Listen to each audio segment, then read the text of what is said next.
Boche gold and diamonds. Buy now pay later.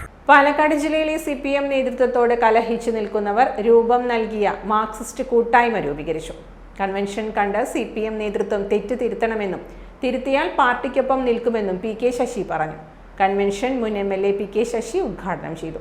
CPM Palakkad ജില്ലാ നേതൃത്വത്തിനെതിരെ കടുത്ത വിമർശനങ്ങളാണ് PK Sasi ഉന്നയിച്ചത്.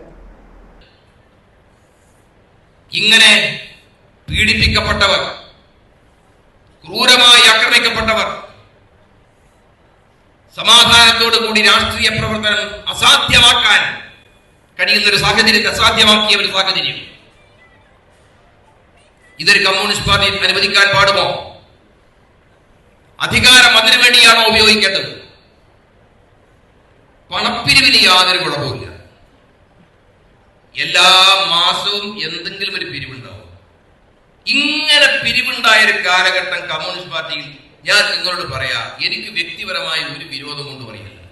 ഈ വിദ്വാൻ എത്രയോ മഹാന്മാരിരുന്ന കസേരയാട്ടോ അത്. നിങ്ങൾക്ക് കമ്മ്യൂണിസ്റ്റ് പാർട്ടിയെ കുറിച്ച് ഇപ്പൊ ഞാൻ ആ മാധ്യമ പ്രവർത്തകയെ പറ്റി പറയാണ്. മാധ്യമ പ്രവർത്തക ഇവിടെ ഉണ്ടായിരുന്നു, അവരെപ്പ കാണാൻ അവരുണ്ടായിരുന്നു ഇവിടെ, ഞാൻ കണ്ടുവരെ. അവരുൾപ്പെടെയുള്ള ആളുകളോട് ഞാൻ പറയാ, ആരൊക്കെ ഇരുന്ന കസേരയ കമ്മ്യൂണിസ്റ്റ് പാർട്ടിയുടെ ജില്ലാ സെക്രട്ടറിയുടെ കസേര. പാലക്കാട് ജില്ലയുടെ വിവിധ ഭാഗങ്ങളിൽ നിന്ന് CPM പാർട്ടിയോട് അകന്നു നിൽക്കുന്നവരടക്കം നൂറുകണക്കിന് ആളുകൾ കൺവെൻഷനിലെത്തിയിരുന്നു.